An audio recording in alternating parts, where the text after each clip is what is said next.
So of our questions in the Q&A box, we had one from Ramsa that asked, she wanted to ask a question regarding correspondence with programs. She's been emailing local programs and calling them as well since mid-July, but she's not able to get through. Does anyone have any tips on what can be done in this situation? She's contacting with regards to a few questions she had regarding the program about things not mentioned on their website.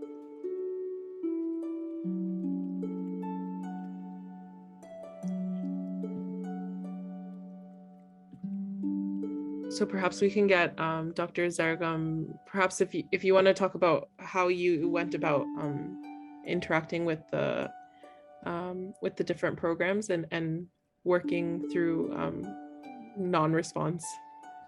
The funny thing is I spoke with Ramsa yesterday about this, but I was hoping if somebody else can give a good perspective, but I think it's fine to be, and like I was telling her yesterday as well, that to be aggressive at this time in terms of approaching the program, because this is the time, because right now application season is going on right now.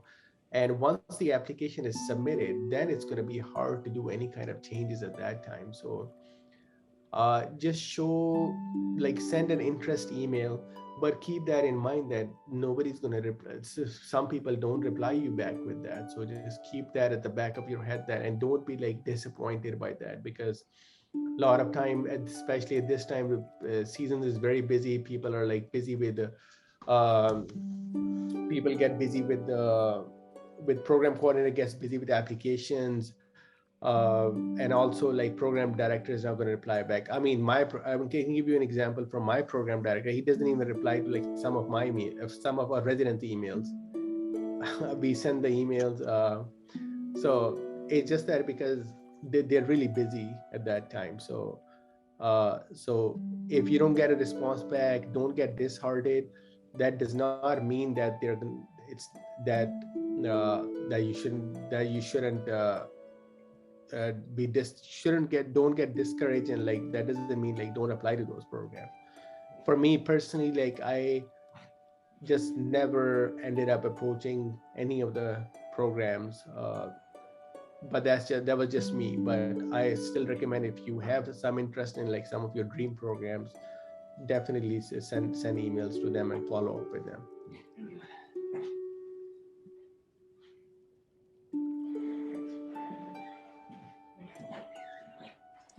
I have another hand up by Sayeda Rizvi, so I'll allow you to talk. If you can please unmute. Thank you. So one of my questions is, so when we're writing the personal statements, I know it has to be unique and it has to be your own story, but if you could just give us some what should be the content? Should the story be how we starting from why I wanted to join med school or become a doctor in the first place, or should it be from med school to what is my interest for specialty now? And if we've had any multiple attempts, should we mention that in the personal statement, or let it wait for the interview to come and then talk about it?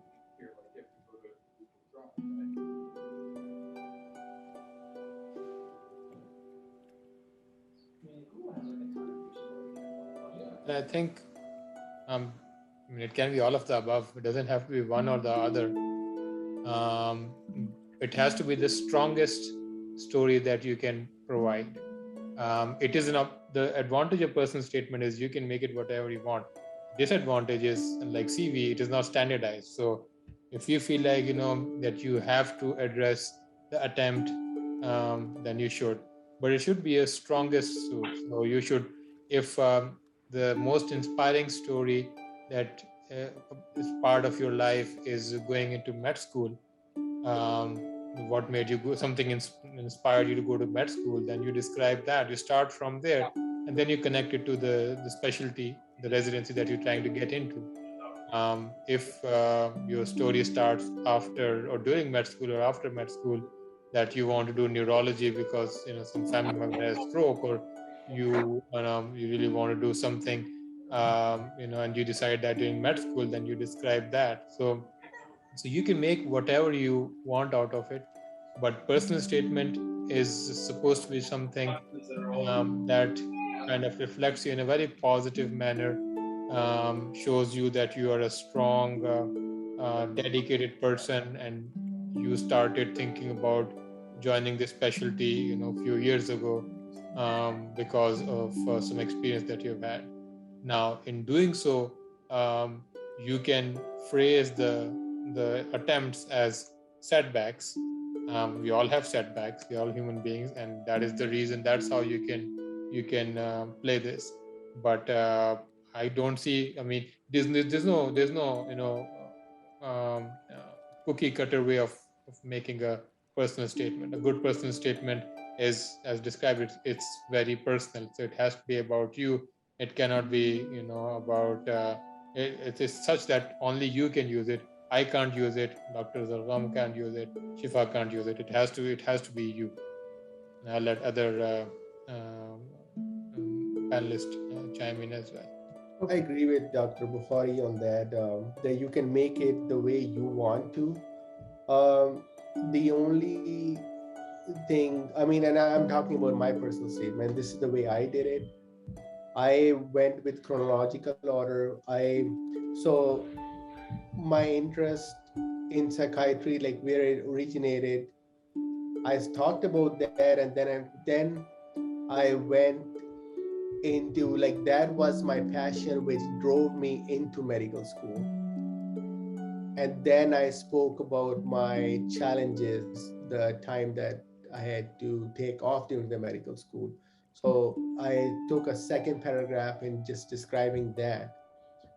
And I, like, in terms of the academics, I did not discuss that part because I wanted to just discuss one challenge rather than, and then you kind of want to give, like, interviewers are going to ask regardless, like, if you have any setbacks, they will, even if you put that in the personal statement, they'll still ask you those questions. So it's kind of like a timeline of basically your life, of how you got to where you are right now. So that's so. And when at the end of the statement, like, it should come out as like you being a strong or resilient or perseverant person, or it shows a tenacious personality that you're able to hold on to your goals and never let them go. So it should come out as that rather than, like, you being all over the place with that. Okay, and just a question with Dr. Zegam. Sorry, I think Dr. Shahan was saying something. Yeah, I just want to add one thing as a personal statement, as we were saying, is personal and it has to be catered to your appeal. Again, people talk about writing it 1.5 page, 2 page. It's not the quantity, it's the quality and what you write in there. The other thing is how you write it in there. And I say, like, these, the interview process is the last component of it. To even go to the interview, this is something, your CV and personal statement, which is going to drag you to the interview. So work on it, spend time on it, review it. And I can just give you an example, a personal statement I read 2 years ago, and it still sticks to my memory, is like a candidate who was applying, at least this was third or fourth time he was applying to the program. He was very specific to the program, applying and saying, this is my second or third trial to this program. The reason being, I have family living in New Jersey and it's hard for me to leave. He prioritized his family as one of the core around which he rotates, and how much he's interested in this very particular program. And the last ending, after prioritizing the family, he showed his commitment to the program. He ended it by saying, I love my son who is 3-year-old, but believe me, the day I'm called in, even on a schedule, I'll just kiss my son on the forehead and say, Daddy has to go to work. So comments like this, it sticks and it shows that this person is committed and that there is a strong personality. So be a little bit innovative, how you can move your appeal. And going back to the same question which Dr. Shahzad was asking from the beginning, why you? Why should we take you? So just zone on that. Yes, and just to follow up on that, that sometimes there's some websites that that take like probably $600 or $1,500 to they say that they can write that for you, or they can use a better vocabulary. Would you recommend going with that, or simple English would do the trick? So those website or even paid professionals can correct your English and grammar. The content, the material has to come from you, because you know your situation, you know your struggle. Even after the whole day spending with you guys or even one panelist, we cannot write a personal statement for you, because you know yourself the best, you know your struggle, and you are the one who has to describe your struggle. Yes, we can give you feedback, but no one can write a personal statement for you, unfortunately. Thank you so much for that. And just the last question, sorry, for Dr. Zuhair Ali. You had mentioned about, I had asked you a question about clinical trials, and you said that you can mention each clinical trial that you're working on. I'm right now working on 8 of them in cardiology. So, but apart from that, the certifications that we receive when we are being trained for trials, like the GCP certificates or the WAVE EDC trainings, etc., can we use those certificates as a part of training, or the training as a part of training in the ERAS, or the certificates in the ERAS as well? Yeah, sure. Yeah, all those GCP training, any training you receive for clinical trials, even the city training, IRB training. So you can add all of those in there as part of research. Yeah, it's not gonna hurt you. Thank you so much.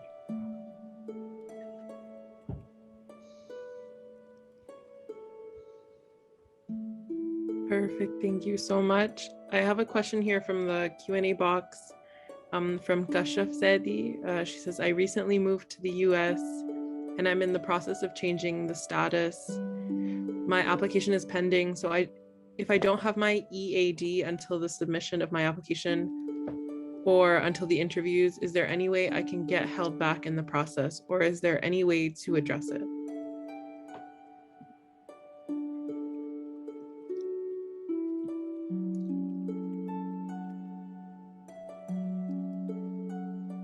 What I understand, if your EAD is pending, just put green card or legal permanent resident in your ERAS application, because you have a few months, in fact, 6 to 8 months before you start, and that's when you need the green card so that you can start working. So hopefully by that time you will at least have the EAD. So if your EAD is in process right now, as far as, remember, program directors are not immigration specialists.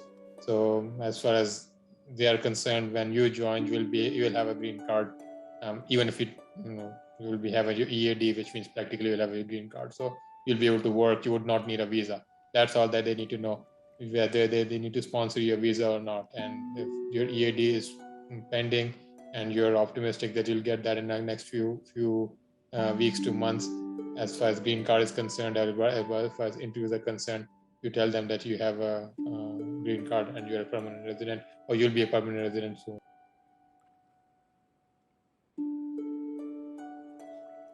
Okay, and then if anybody else would like to raise their hand or ask a question if there's anything that I missed, now is a good time. I would also like to mention that including the email that we will send out at the end of this webinar, once the videos are all edited, we're also going to be posting them live, I think next week, on the Imamia Medics International YouTube channel. We've recently launched a TV channel called My TV, or Medics International Television. So feel free to go and subscribe on our YouTube channel, and then also across all other social medias to keep track of the kinds of events that we'll be running, hopefully as follow up to this event. I have another question from Sayeda Rizvi. Please go ahead. Thank you for allowing me to ask another question. I'm sorry, I have a lot of questions. So my question is again to Dr. Shahan and Dr. Zergam Abbas. You talked about medicine and psychiatry programs. My primary interest is internal medicine, but I'm also interested in when I go through when I see patients, I'm interested in like a holistic approach and to counsel them, and I am moving towards psychology as well. So the question is that does that program help us? Does it help us integrate both medicine and psychiatry, if you know more about that?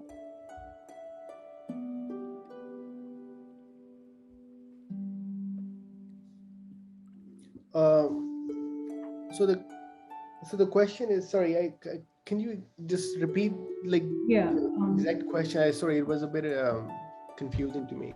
That's okay. So you had mentioned about in medicine and psychiatry program to apply for residency. There's a combined program that you had mentioned. I'm sorry, I'm not getting any voice. Is it just a problem at my end? I'm hearing fine.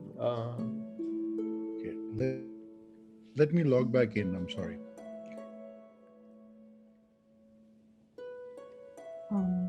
Yeah, I think Sayeda, if you want to okay. Your yes. question. So you had mentioned about medicine and psychiatry program, like how you have sometimes just internal medicine, family medicine, and internal medicine psychiatry. So how does that program, if you could elaborate, how does that how does that integrate medicine with psychiatry? Like, is it, because I am interested in internal medicine, but I also am interested in counseling and holistic approach towards patients and psychology aspect of it. So is that a good fit for somebody who's looking for that? Yeah. So I mean, so Dr. Sibdan, can you hear us? You're on mute right now. Actually, I can hear you right now, but I missed the question completely. So the question was about about the med psych programs and all that, the combined programs. Mm-hmm. So yeah. What was the question? So the question was like, because I think Ms. Rizvi is interested in applying into. She's doing medicine right now, but she's also is interested in like psychiatry as well. So she was wondering if you can apply into like a combined program with the ones that I mentioned before. So yeah, so I was gonna answer. Yeah. Go ahead. So if you can say something, and then I can probably extend. Sure. See, first of all, med-surg program, whether it's peds and psych or medicine and psych, fam and psych, all those things are coming up, and those are very limited number of program out there. But again, if I keep those aside and I just focus on what you're right now doing, I think we have already kind of discussed that.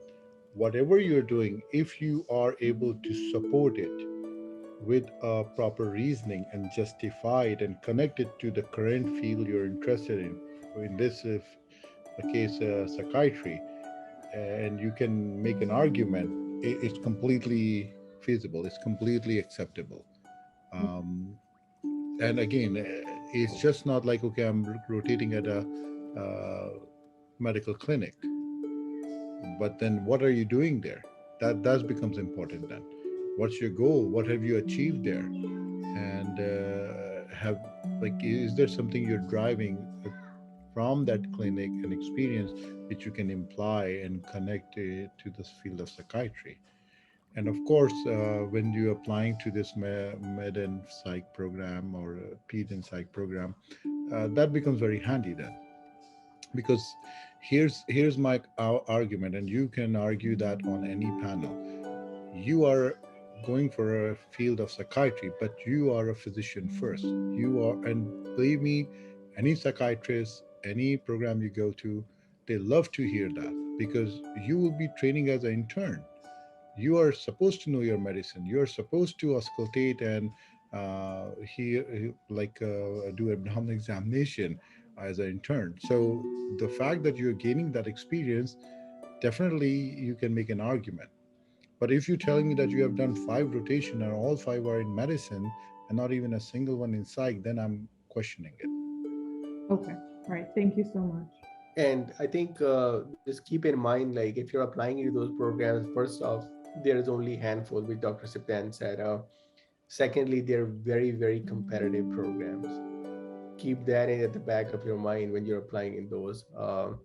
And I think, and also that the other thing that the practicality that you need to keep in mind is you will need to keep maintain your double boards then. So basically, yeah, you need to maintain your internal medicine board and your psychiatry boards. And a lot of people, what happened at the end, like even if they go through that, the reality of situation is they end up keeping just one board, they end up maintaining one board then, because it gets too hectic to maintain both boards then. So just keep those things in mind as well. And your personal statement has to basically Add one reflect thing why some to this combination. picture. I think the candidate is interested also in holistic medicine, integrative approach. So generally, the primary care track.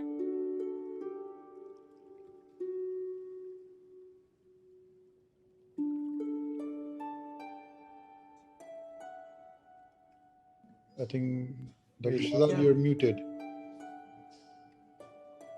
Oh yes, I think you've muted yourself.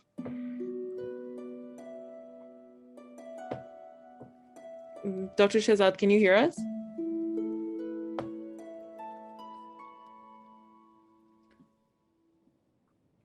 No, I think he went offline or so.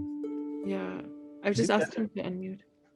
The other thing Val can add while waiting for him. The other thing that if you want to think about, the other option would be to consider palliative care or hospice fellowship that you could do after internal medicine as well, if that's one of the options where you kind of counsel the patient and take care of the patient as a whole. That, I don't know, that's what you're thinking. So that could be done after intern, because I want to be an internist. I've always wanted to. Yes, that's usually that you can do after internal medicine. Yes. Okay. All right. That sounds good. Thank you. Okay. And most of the program these days, especially big program, this specialty is becoming more and more popular. As you know, aging Sorry, population. you didn't hear anything? No, we didn't hear anything. So sorry. We can hear you now. Can you hear us? Yes, I can hear you. So you did not hear anything?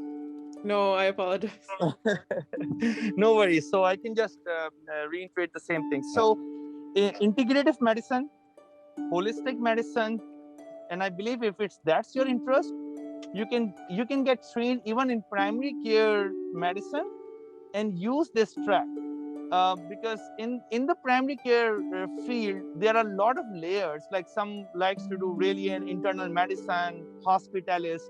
Some like to do an outpatient practices, and some people really like to do this. Like they like their patients in an office, and they also provide care on holistic medicine, integrative medicine thing.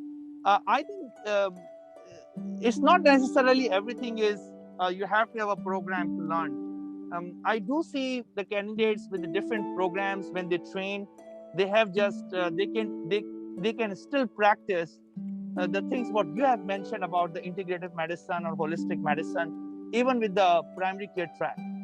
So that's certainly a possibility, and I can witness it because I do work with these patients, these doctors actually, who patients who have a cancer diagnosis. They have a different approaches, different opinions, and the primary cares are really much skilled in holistic and integrative approach, who do not want to pursue aggressive approaches. So certainly a possibility even in the medicine track. We just need to know that you are in the right fit in the right program, and they provide you this type of opportunity. Even if it's not, once you get graduated, you can always work 2, 3, 4 months with clinical psychologists, psychiatry, and holistic medicine physicians who are your colleagues, and you can learn and get those skills pretty quickly. So I think that's still a possibility without having a board certification. Thank you so much for clarifying that. Thank you. And keep in mind about your electives as well, because sometimes you can gain some experience in your electives as well.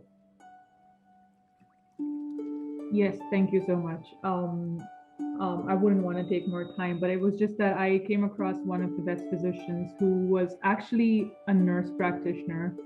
I've been interning with MDs and DOs, and his approach to counseling patients and guiding patients with diabetes and chronic alcohol abuser, etc., just by words. So I was like really inspired that we don't just have to push drugs, like we can integrate both things, and then and that could be more effective. So thank you so much for clarifying that. Definitely, yeah, that's a very good thought.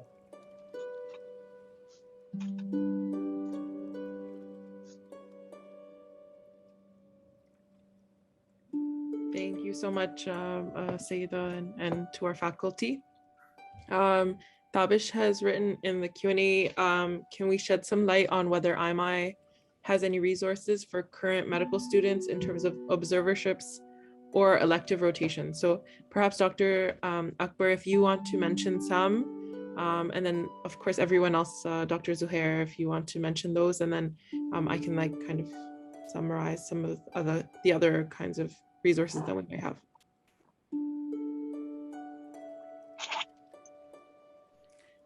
Yes, we do have some resources, and mostly those are through our colleagues that we know of.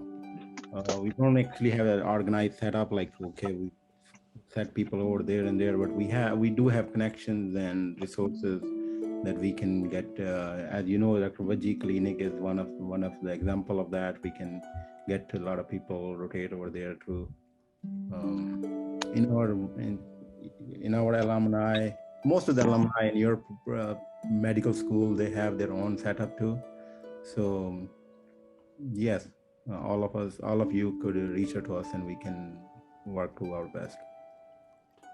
In research, I think Zuhair can certainly is a great resource.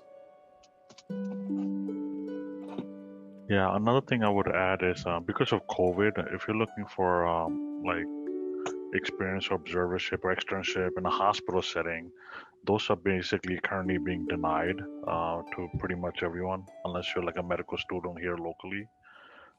So other than that, yeah, I mean, if it's clinics or any other resources, just email Shifa or email IMI, and then they'll get you connected to the appropriate channels, and then you can work with them to see what's available, what's not available.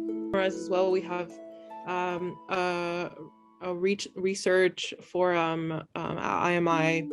Dr. Rizvi, through our endocrinology, runs a journal club every Friday.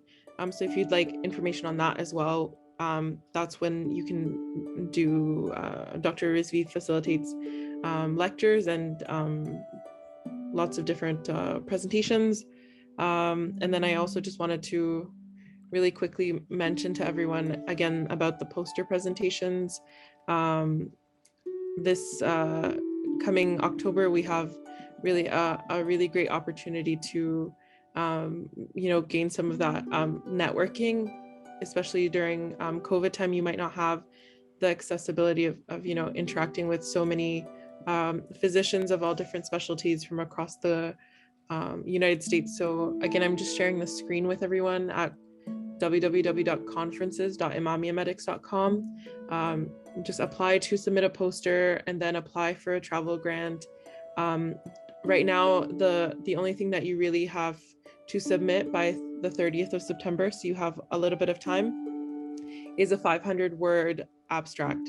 So I encourage you all to do that, and then also link with our academic council through the Journal of Medics International. And then of course we'll help in whatever way possible, but these are some ways very tangibly you can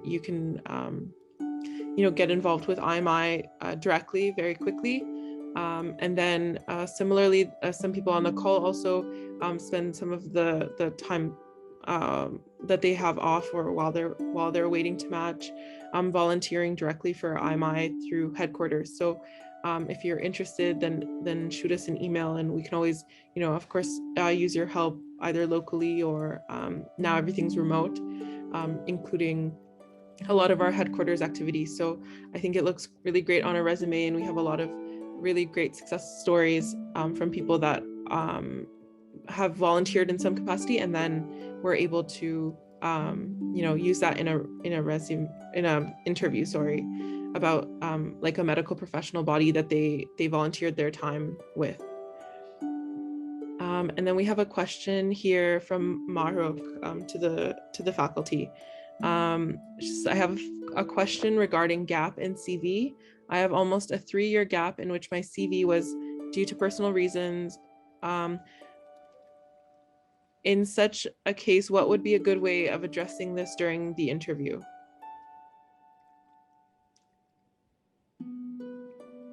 So she says, without sharing directly what those reasons were. Yeah, that's.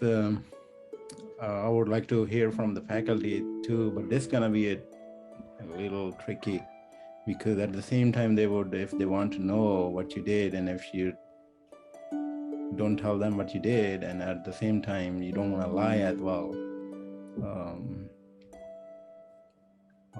I don't know.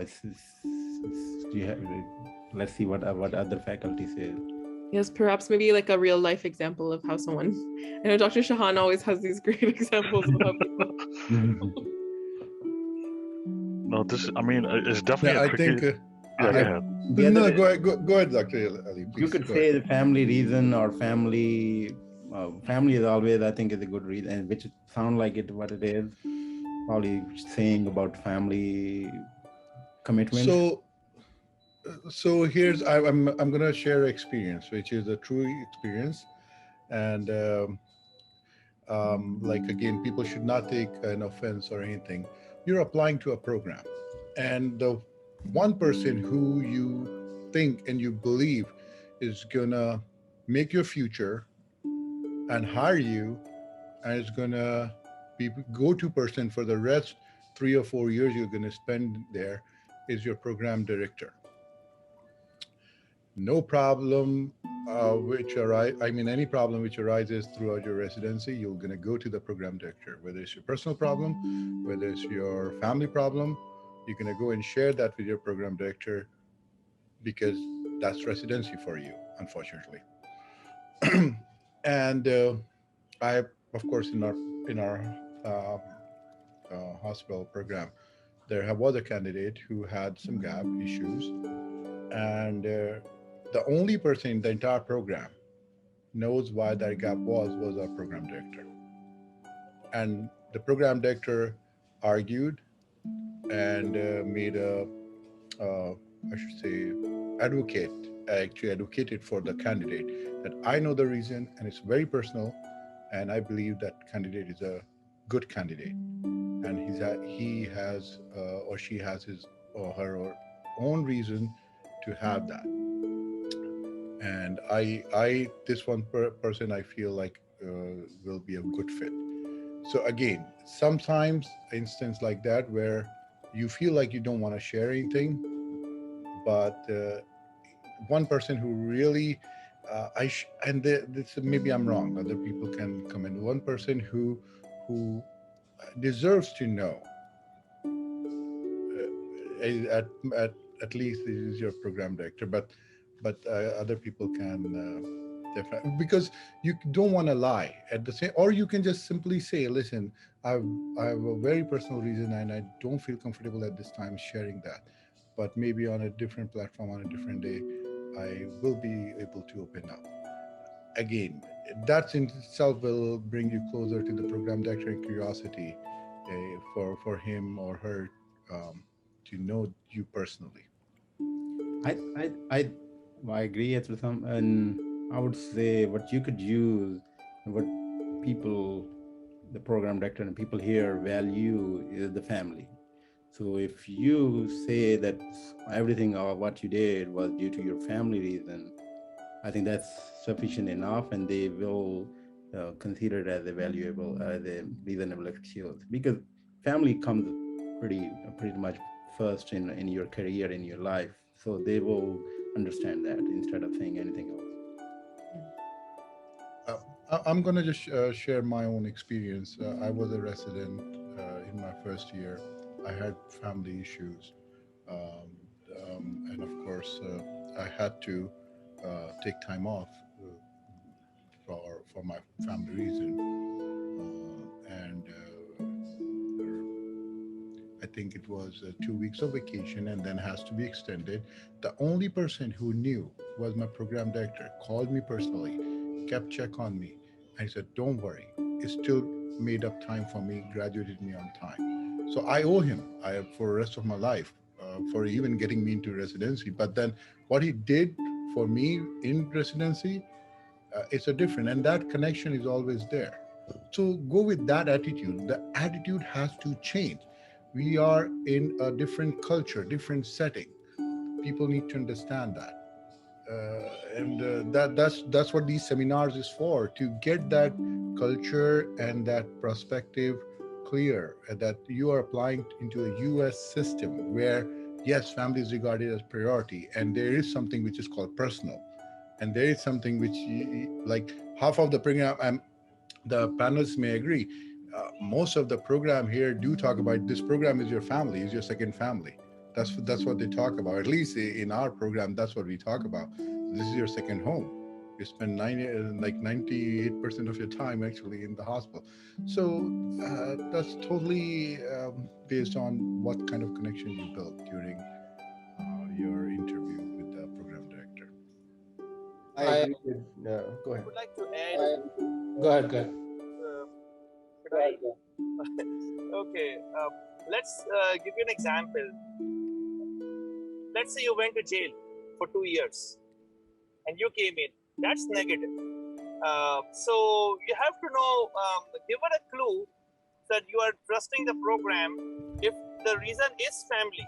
But if the reason is somehow can affect your selection, I would suggest you to call us separately, that how to handle the question.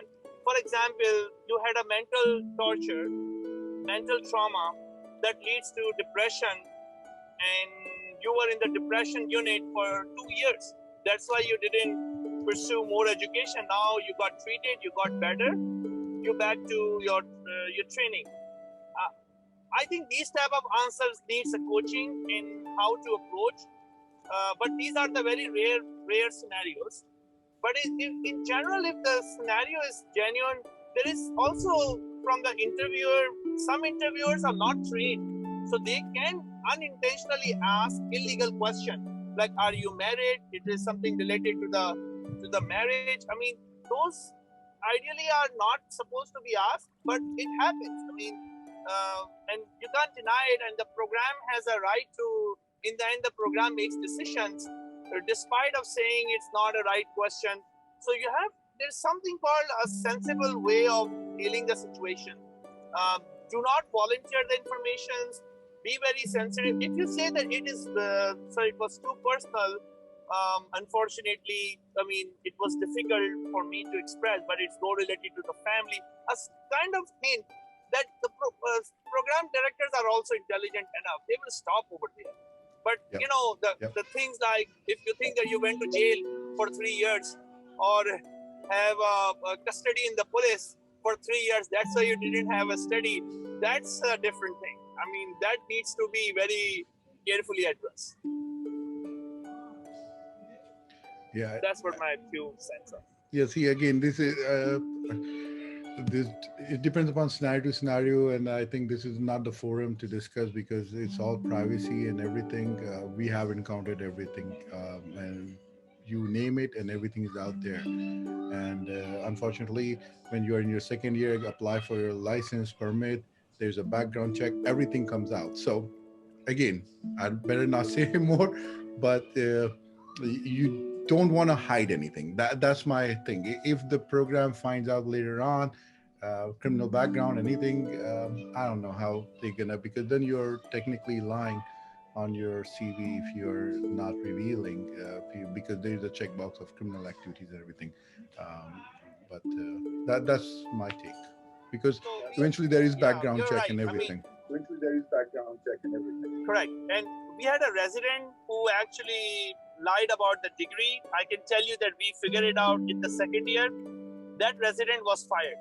So in the end, there is a cost to pay. I mean, obviously the personal reasons are there, but I really think that you should just call after the conference, see what it is and how to answer it. But be yourself. Honesty is the best policy. You have to be honest in a way that things don't go negative for you. And if it's something is really serious about you, program will find out for you, and then you may lose your job. That's the scary part. I just, before we go on, I just wanted to introduce Dr. Hassan Hashmi, who is the surgical resident, chief resident at NYU, and he's joined us for our Q&A session. So welcome, Dr. Hassan. Thank you very much. So responding to that question, I personally agree. I think honesty is the best policy. I would not suggest anything otherwise. So because even if it's a medicine residency, it's like 3 years is enough time for the programs to figure out what exactly is true and what is not. So, and if the resident is really capable, they can, obviously they're gonna consider them with preference, as opposed to someone who doesn't have any gaps, but is not that capable. So I would say the capabilities in the end gonna stand out regardless of the gaps in the CV. Always better to be honest. Thank you so much, Dr. Hassan, and thank you for joining us. I just wanted to just have some more chances for people to ask their questions of the faculty, since they're all here, before we, summarize for the day. So please feel free, if you want to, raise your hand and ask some similar or some questions that haven't been discussed yet. Please feel free to do so now. And similarly, Dr. Shabir and Dr. Ghulam Akbar and Dr. Ahmar are answering some questions in the Q&A box. So again, just to follow up, if there's anything that you need from us at the end of this session, please just email me directly or my headquarters, and we'll be happy to put you in touch with whoever it is that you would like to continue a conversation with, since that came up. So if there aren't any more, I just got one. Okay, so I got one from Dr. Zul. Okay, he says, thank you for putting up a phenomenal seminar. He is an IMG from India and will be applying for internal medicine this cycle. His question is about the supplemental ERA application, where we have to send out preference signals to our top 5 programs. And being a non-US IMG, we would mostly go for the programs on the East Coast usually.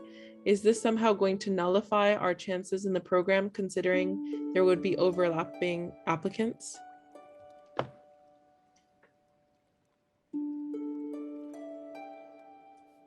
So I believe the question is about a lot of competition, since most non-US IMGs go to the East Coast.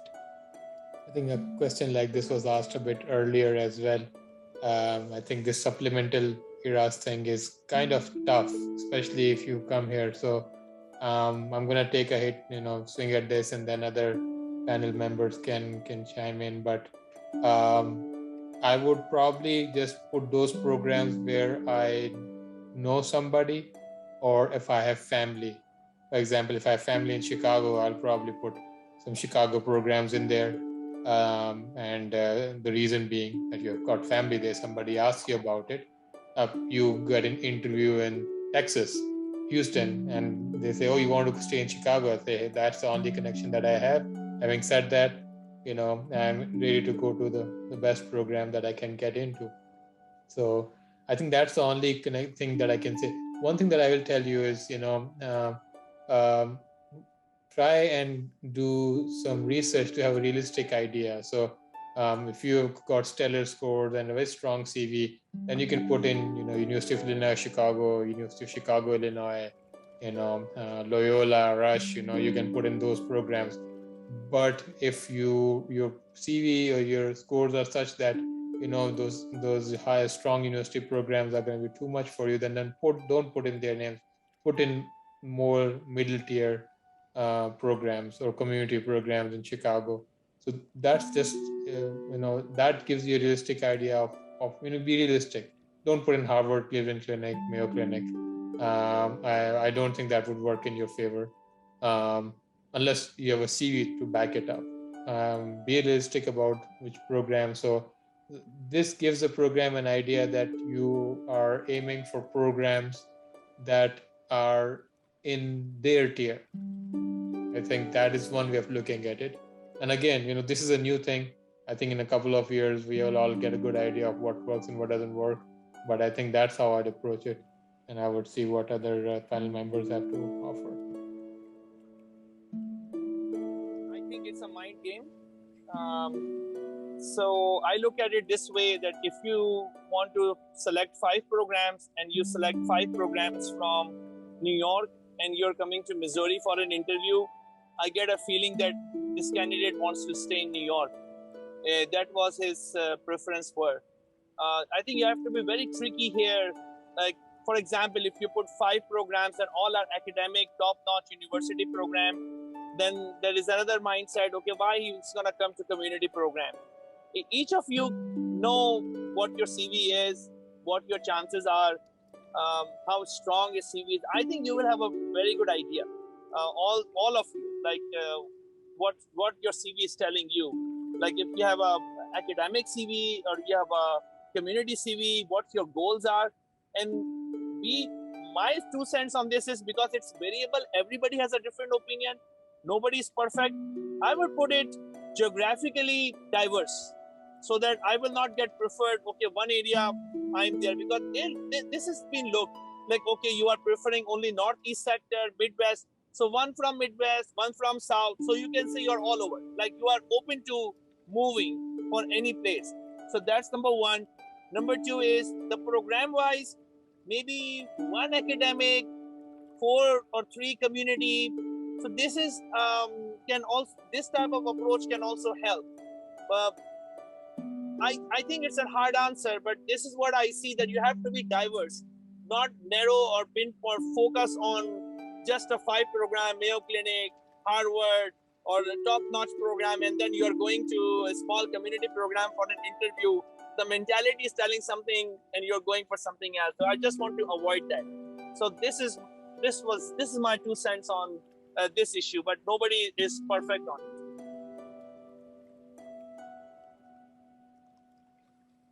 Well, I think the issue is, one more comment. I think, when people are applying to multiple programs, 40, 50 programs, and you have to rank 5, I think everyone's in the same boat. So like the other doctors are saying, it's somehow, I think the program directors will understand that the question itself is a little bit difficult for the applicants, and it might even itself out.